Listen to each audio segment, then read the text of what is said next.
na elitu to je najveća borba. Ja me ne bude duljio, još ćemo imati predsjednik udruženja, gospodin doktor Felić Radi.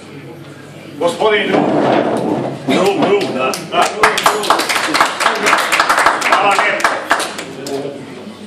Dragi drugovi i drugarice, dragi poštovani poštovalci Kozare, dobra večer.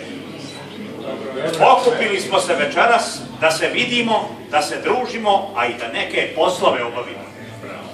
Poučeni iskustvom da se sve teže i manje sastajemo, a da i kvorume isto tako teško postižemo, zato koristimo ovu priliku da za ovaj naš skup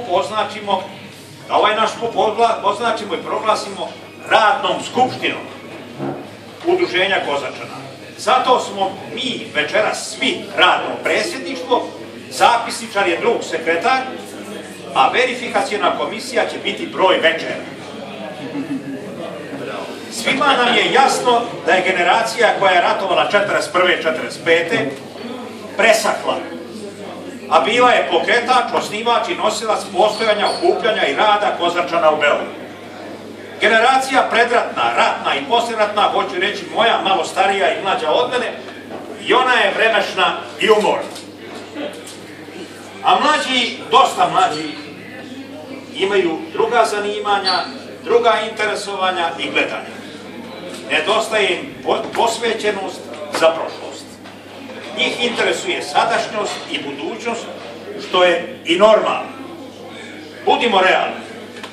Nije takva situacija samo kod nas u Beogradu i sa nama, nego i u našem Zavičaju. Izblijedele su i zamrle svečanosti posvećene narodno-oslobodilačkoj borbi, zborovi poprimaju drugačiji dekor i sve je manje veze sa 1941. i 1945. Na vlast u Zavičaju došli su drugi ljudi, druge partije, čija interesovanja za prošlost nisu Bog zna kakva, te nam lagano, kao i posljedica toga, presušuju izvori donacija bez obzira na dogovore i obećanja. Iznimke su Prijedor i Novi Grad, oni još drže riječ i hvala im. Dovoljno je da pomenemo samo prve godine u osnivanju našeg udruženja prikupljanja članarine. Bilo je 50.000, a prošle godine smo ukupili svega 11.000. I to govori nešto. Za prošlu godinu dovoljne su bile samo nepogode, poplave, da nam odgode 39. susret. Ali smo mi barem simbolično prikupili dobrovoljni prilog za Zavičaj, kao prvi u tom poslu i dobili zahvalnicu Vlade Republike Srpske. Bez obzira na sve teškoće, idemo dalje, borit ćemo se, tražit ćemo, molit ćemo i nećemo se predavati. Dragi drugovi, u prošle 2,5 godine ipak smo mi nešto radili. Možda smo mogli više, ali bilo je druženja, obilježavanja, sjećanja, promocija i kampanja. Najznačajnije je uređenje i obnova spomen obilježja u spomen šumi 5. Kozaračke brigade Navali, u Zavičaju, u Kozarskom vjesniku. Povodom toga i učešću Kozarčana u oslobođenju Beogradu bio je zapažen članak. Na beogradskoj televiziji u studiju B bilo je riječi o tome. Održali smo uspješno druženje 5.12.2014. koje je bilo pristojno i skromno, a u spomen borbi na Mrakovici 1941. godine. Okrenulo se kolo Kozaračko i tad. 18.12.2014. godine bili smo uzvanici na proslavi koji je upriličila rečna flotila Vojske Srbije na komandnom brodu PPM 30 Kozar. Lijepo su izgledali mornari okićeni kozarskim peškirima, a general Boro Đukić imao je istorijski čas o ustanku i borbi na Kozari. A doktor Aleksis je evocirao muke djece logoraša. Želio bi istaći da smo izgradili dobre odnose sa predsjednikom Republike Srpske, predstavnicom Republike Srpske u Srbiji i sa njenim direktorom Mlađom Cincovićem. Dva puta su naši borci bili zvanici u vili Bosanka. Nastojat ćemo da to njegujemo i dalje i tražiti da gospodin Cincović bude medijator za podršku udruženju od naših zavičajnih opština i gradova.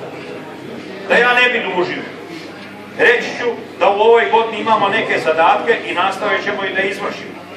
Prvi bi bio učestvovanje i uključivanje zajedno s udruženjem logoraša u obilježavanje 70 godina od proboja na slobodu iz logora Jasenovac.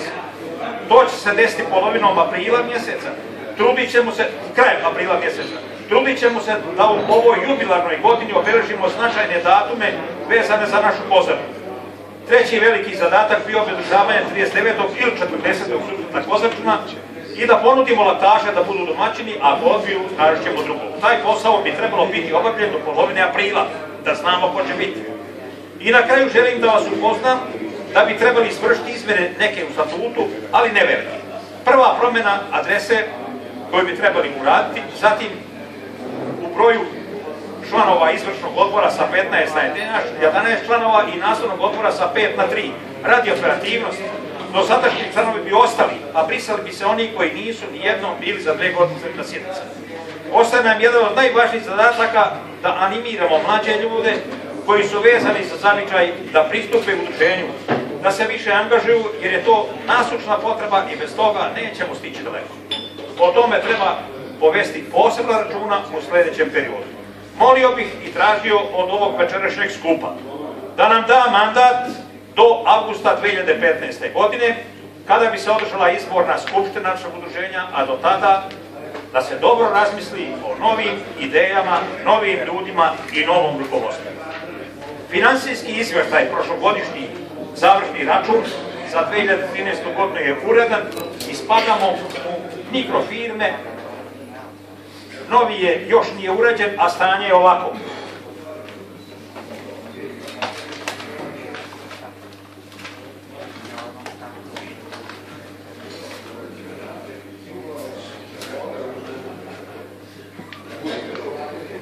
Stanje na dan 31.12.2014. godine. Žiro račun 78.232 dinara, u blagajni znači živi para u džepu 24.271 dinar i devizni račun 5.064 evra.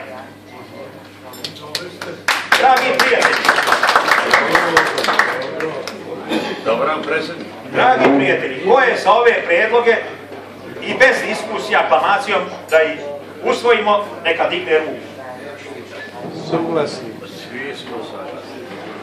I na kraju, ko želi da plati i da se učlani plati članarinu koja ovog puta od 500 do 1000 dinara, neka to uradi. Hvala vam svima i dobro došli i lijep provod vama svima.